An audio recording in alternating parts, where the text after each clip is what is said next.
All right, open the door or check the calendar. You'll know it is summer in Minnesota. It's time to capitalize on all that time outside. Get your vitamin D now, people, because you're not going to get it for months. Only when the humidity goes down like it is today. So nice. So moving living spaces outdoors and increasing your curb appeal with relatively simple fixes can only make you happier, but potentially put cash in your pocket when it's time to sell your home too. So our real estate experts, Julie and Daniel Desrochers from the Desrochers Realty Group and eXp Realty, they are here with us today, and we are talking about that outside stuff. Hi, you guys. Great to see you. Hello. Hi, guys. Curb appeal matters, huh, Daniel? It's a big deal. Why? It's huge. It really is. And it is staggering how different some places are.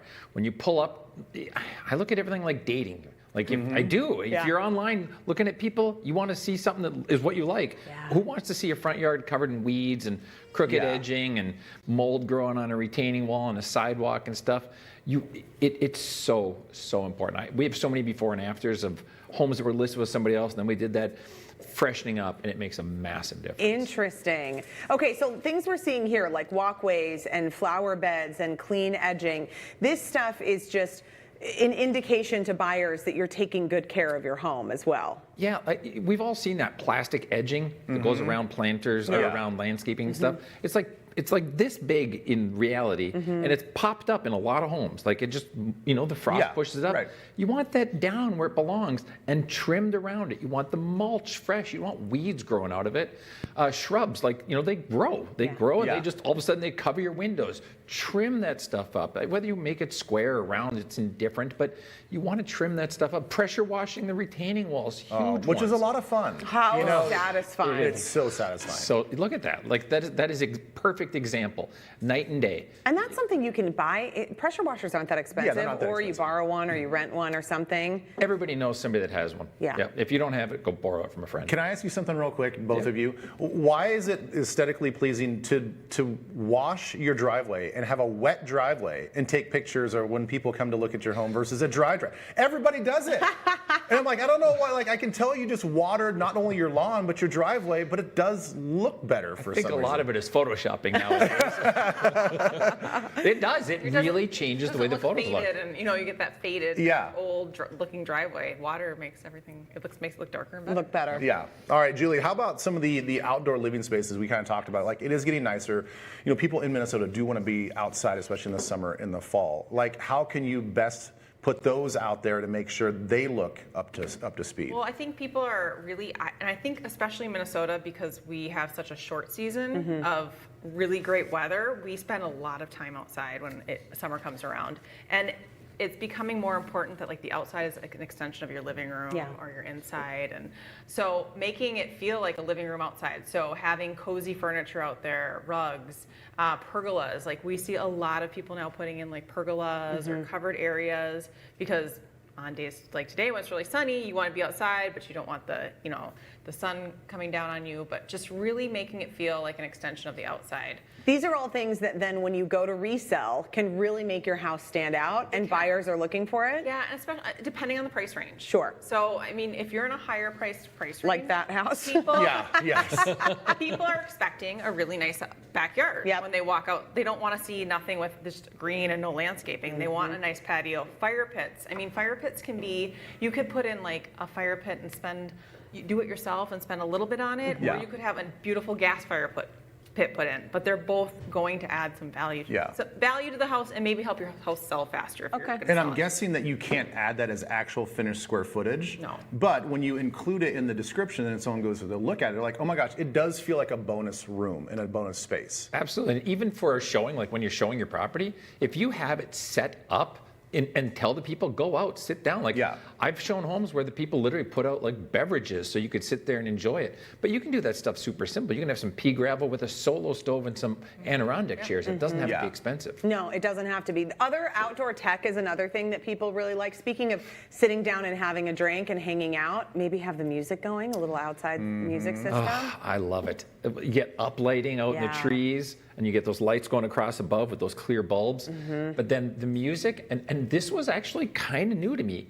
A lot of people, and us included, have speakers on the back side of our house, kind of blasting into the yard. Yes. Well, now these faux rock speakers, and they've been around for a while, but I never thought about this before. You put them on the outsides of your entertaining center. facing in, so you're not blasting your neighbors, and you don't have to have it as loud to enjoy the music. And then people are putting up like theater systems outside, like literally they're bringing In Minnesota. they're bringing there you go. They're bringing the Wi-Fi out there so you can stream like, I saw one not that long ago where they had like all the neighborhood kids over and they had this big screen up out there and everybody was just outside enjoying it. Yeah, That's right. because it is about an emotional connection when you're looking to buy a home. I mean, you 100%. can once you picture yourself and your family there, you're like, Yeah. okay, it's kind of hard to walk away without putting in an offer. All right, Julie, we talked about things that you guys should do. How about things to avoid when it comes to your outdoor spaces? Over personalizing and I take this with a grain of salt. This is if you're thinking about selling. If you're gonna- eventually. yeah. You know what I mean? Like Yep. if you're going to live there for 20 years and this makes you happy, go ahead and do it. Do it. Right. Yeah. But if you're thinking about selling eventually, I see when people over landscape, they have like these extensive perennial and flower gardens. Mm-hmm. That is a specific, like a lot of people, when they look at that, they look at a lot of like upkeep and maintenance. Plus, and I if they have kids, they're probably thinking, I don't have a big space for them to run and Right. play. Yes. So you having kind of some narrow down green your space buyers. is Yeah. really, really important. Like the same with, I've been in backyards where it's all completely like patio and Yeah. they have all this living space out there, but there's no little yard at all. Yeah. There's no place for kids to throw a ball Yeah. or like play cornhole or do anything in the backyard. So that can really not be helpful when you're going to sell. Okay. Yeah. Okay, so what about the pool then? Because you would think that if you for a family home, having a pool in the backyard would be a huge bonus and a benefit. And you guys say it all depends? Depends on the price range and overall feel of the neighborhood. Like pools can be very expensive to maintain. So if you have a more expensive home, a lot of times people are, contracting that out. Where if it's a lesser expensive home, they have to do it themselves, so it creates a lot of work. Okay. I literally have one right now. It's got the pool and it's got extensive landscaping. Over half of our feedback was too much work. Oh. Literally. That's hard. Yep. So you just have to kind of know. But again, Julie, you're saying the same thing. If you have like these visions of your family having a pool and you want to make the memories there, Right. then don't obsess over resale No, value. we say that about everything. Yes, it's eventually important, but it's more important how you enjoy the house while you're living there. Yeah, that's really good advice, you guys. Thank Yeah, you so I like much. it. And I will say more advice. We have those little ground speakers. They are pointed towards the inside of our home. Make sure you turn them off at night.